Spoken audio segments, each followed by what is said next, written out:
నమస్తే. మన Andhra Telangana mart 24 news కి స్వాగతం. నా పేరు దేవి. నేటి వార్తలు.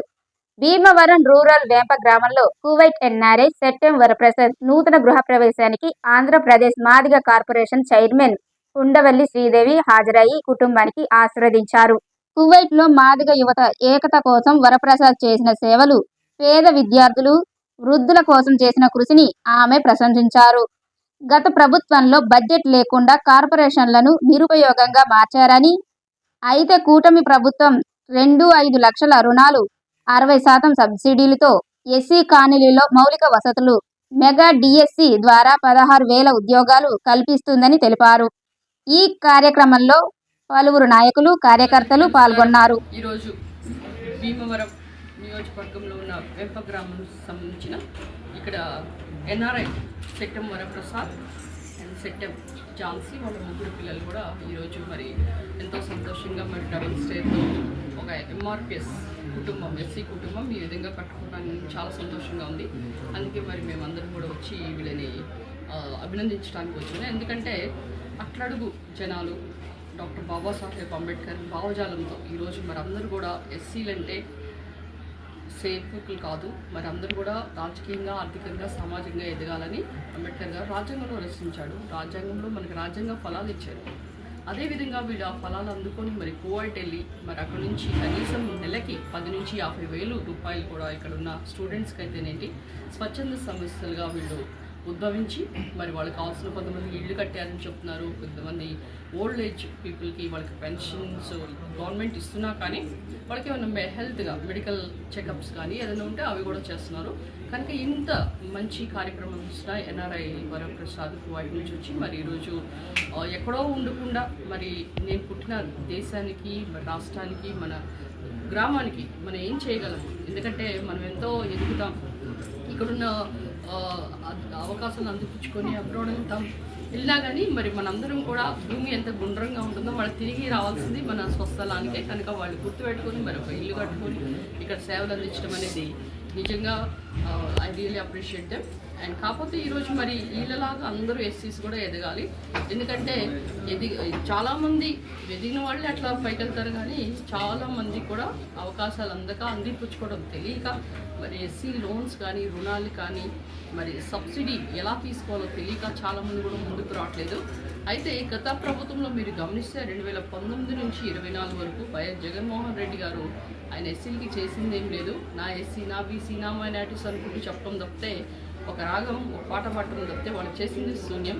ఎందుకంటే ఎస్సీస్ని ఏ విధంగా అడగొట్టాలి, నవరత్నాలతో నవమోసాలు చేసి మరి ఎస్సీస్కి ఎలాంటి పథకాలు కూడా ఇవ్వకుండా ఇచ్చిన డబ్బులు అంటే 9 లక్షల కోట్లు ఆయన బడ్జెట్ శాంక్షన్ చేసి అందులో ఆల్మోస్ట్ 30,000 కోట్ల పైన ఎస్సీ సప్లాన్ నిధులు కూడా మంజూరు చేసి వాటన్నిటిని కూడా నవరత్నాలు అంటూ నవమోసాలు చేసిన ఘనుడు వైఎస్ జగన్మోహన్ రెడ్డి. ఈరోజు మరి మీరు గమనిస్తే 2014 నుంచి 2019 వరకు మరి 2.5 లక్షల కోట్లతో మరి చాలా నిధులు తీసుకొని వచ్చి చాలా టాయిలెట్స్ కట్టారు లోకేష్ గారు, మరి రోడ్స్ వేయించారు. ఎస్సీ సప్లై నిధులు చాలామంది ఎస్సీస్ అయితే 4 లక్షల మంది పైన ఇందులో లబ్ధి చేరారు. చాలామందికి ఇన్నోవా కార్స్ అయితేనేంటి, ఎస్సీస్ అంటే ఎప్పుడు సేవకులు, పనోళ్ళు కాకుండా మరి ఒక కారు తోలుతున్న డ్రైవర్ కూడా కారు ఓనర్ కావాలనే ఉద్దేశంతో చంద్రబాబు నాయుడు గారు మరి ఇన్నోవా కార్లు అయితేనేంటి, ఇన్నోవా క్రిస్టా అంటే అది హై అండ్ వెహికల్ అలాంటివి కూడా ప్రొవైడ్ చేసి ఓనర్స్ చేశారు. పారిశ్రామికవేత్తలుగా ఎదిగారు. చాలామంది కూడా మహిళలు సబ్సిడీ లోన్స్ తీసుకొని వాళ్ళు మరి బట్టల షాప్ అయితేనేంటి చాలా ఆర్థికంగా వాళ్ళు కూడా వాళ్ళ కాళ్ళ మీద వాళ్ళు నిలబడి అండ్ ఆర్థిక స్వావలంబన వాళ్ళు అందిపించుకున్నారు. ఈ విధంగా వచ్చిన లోన్స్ని జగన్మోహన్ రెడ్డి ఇవ్వకుండా 5 సంవత్సరాలు కష్టపెట్టారు. కానీ ఇప్పుడు 2024 నుంచి ఇప్పటి వరకు మనం గమనిస్తే ఆల్మోస్ట్ 341 కోట్లు చంద్రబాబు నాయుడు గారు శాంక్షన్ చేశారు. లోన్స్ కూడా ప్రాసెస్లో ఉన్నాయి. ఇందులో కూడా ప్రస్తుతానికి అది కొంచెం హోల్డ్ చేసాము. ఎందుకంటే చాలామంది చెప్తుంది ఏంటంటే మనం 20 యూనిట్స్ ఇస్తే అందులో వాళ్ళకి మాకు అవసరమైన యూనిట్స్ లేవని చెప్తున్నారు. అంటే కొంతమంది ఏంటంటే మనం పెట్టిన యూనిట్స్ కాకుండా బట్టల షాప్ కావాలని, లేకపోతే 2-3 లక్షలు కాదు మనకి ఎక్కువ అమౌంట్ కావాలని, చాలామంది అయితే బ్యాక్ ఎండ్ సబ్సిడీ వద్దని, చాలామంది 55 సంవత్సరాలు మించి మరి ఏజ్ పెంచాలని, అలా చాలామంది కూడా ప్రపోజల్ తీసుకురావడం వల్ల దాన్ని రివ్యూ చేసి త్వరలో మొన్ననే నేను సీఎం గారిని కూడా అడగడం జరిగింది. ఫార్మర్స్కి మరి లోన్స్ సబ్సిడీస్ ఎప్పుడు ఇస్తారంటే వీఆర్ వర్కింగ్ అవుట్ అని చెప్పారు. కనుక రానున్న రోజుల్లో మంచి పథకాలు రానున్నాయి. అంతేకాకుండా ప్రతి ఒక్క ఎస్సీ బిడ్డలు కూడా బాగా చదివి బాగా ఎదిగి మరి ఇప్పుడున్న ఇప్పుడు డొకామ సీతమ్మ మధ్యాహ్న భోజనం అయితేనేంటి, వీళ్ళకి ఇస్తున్న ఫీజు రియంబర్స్మెంట్ ఏంటి, పీజీస్కి చాలామందికి కూడా పిల్లలకి ఈరోజు ఎన్నో పాఠ్య పుస్తకాల దగ్గర నుంచి ప్రతి ఒక్కరు కూడా ప్రొవైడ్ చేసి వాడు బాగా బ్రెయిన్ డెవలప్ అయితే వాడు బాగా చదవచ్చు అనే ఉద్దేశంతో మరి ఈరోజు నారా లోకేష్ గారు ఎడ్యుకేషన్ మినిస్టర్ గారు మరి పిల్లలందరికీ కూడా నిన్ననే మెగా డిఎస్సి నియామక పత్రాలు కూడా మేము అందించాం. 16,000 పైన మరి అందరికీ టీచర్స్ పోస్టులు వచ్చినాయంటే వాళ్ళు కనీసం 50,000 పైన కూడా వాళ్ళు అంటే ఎవ్రీ మంత్ వాళ్ళు డ్రా చేసే అవకాశం ఉంటుంది. అంటే గత ప్రభుత్వంలో జగన్మోహన్ రెడ్డి గారు నేను మెగా డిఎస్సి ఇస్తా ప్రతి జనవరిలో క్యాలెండర్ రిలీజ్ చేస్తానని చెప్పి ఆయన ఏం క్యాలెండర్ రిలీజ్ చేశాడయ్యా అంటే ఆయన సాక్షి క్యాలెండర్ రిలీజ్ చేసుకున్నాడు, మెగా డిఎస్సి ఇవ్వలేదు. కానీ ఈ యొక్క ప్రాసెస్ ఆల్మోస్ట్ 3 monthsలో కంప్లీట్ చేసి ద గ్రేట్ లీడర్గా లోకేష్ గారి యొక్క నాయకత్వ లక్షణాలు ఈరోజు మనము ఎలా ఉన్నాయో ఈరోజు మనము భావి సీఎం కూడా మనం చెప్పొచ్చు. కనుక లోకేష్ గారు ఎంత పడకబందీగా మరి ఎగ్జామ్ పెట్టడం ఏంటి, నియామక పత్రాలు ఇవ్వడం ఏంటి, నిన్న వచ్చిన టీచర్స్ ఎవరైతే కొత్తగా నియమించబడ్డారో వాళ్ళ యొక్క సంతోషం చూస్తే మాకు కూడా చాలా సంతోషం వేస్తుంది. కనుక ఈరోజు మరి రాష్ట్రం పరిశ్రమలతో అయితేనేంటి, మరి అమరావతి, పోలవరం ప్రతి ఒక్క దాంట్లో కూడా పరుగులెడుతుంది. ఆల్మోస్ట్ మనకి 14 లక్షల కోట్లు పెట్టుబడులు వచ్చినాయి. అందులో 9 లక్షల పైన మనకి ఉద్యోగాలు వస్తాయి. కనుక ఫస్ట్ సూపర్ 6లో మనం ప్రామిస్ చేసిందంటే 20 లక్షల ఉద్యోగాలు, నిరుద్యోగ భృతి, ఇవన్నీ కూడా యుద్ధ ప్రాతిపదికన ముందు వెళ్తున్నాయి, పరిశ్రమలు వస్తాయి.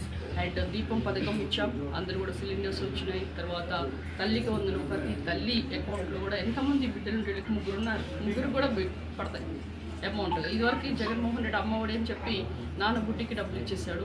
కనుక ఎవరు కూడా ఒక్క బిడ్డకే వేయటం, మిగతా బిడ్డలందరూ కూడా పనికి వెళ్ళడం జరిగింది. కానీ అలాంటి విషయం లేకుండా ఈరోజు మరి తల్లికి వందనం, దీపం పథకం, ఫ్రీ బస్, చాలామంది కూడా మరి ఈరోజు ఇక్కడ ఈ ప్రోగ్రామ్కి వచ్చిన వాళ్ళు కూడా బస్ ఫ్రీ ఛార్జెస్తో వచ్చారు.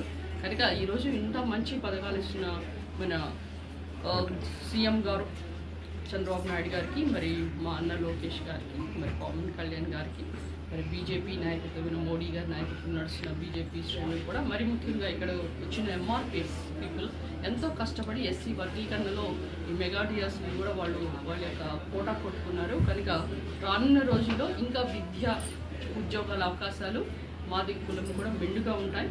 ఈ విధంగా మనకి వర్గీకరణ చేసిన చంద్రబాబు నాయుడు గారికి, దానికి ఉద్యమం ప్రకటించిన మందకృష్ణ మాదిగం అన్నగారికి కూడా మరి దీనికి సహకరించి మరి అన్న అడుగుజాడల్లో వీళ్ళందరూ కష్టపడి ఒక పోరాట ప్రతిమతో ఈ యొక్క 20 years నుంచి కష్టపడ్డందుకు గాను ఈరోజు మరి వర్గీకరణ సాధించుకున్న మా మాదిగ సోదరులందరికీ, ఎంఆర్పిఎస్ బ్రాండ్కి మీ అందరు కూడా మరొకసారి నా హృదయపూర్వక ధన్యవాదాలు తెలుపుతూ మీకు అందరికీ ఒకసారి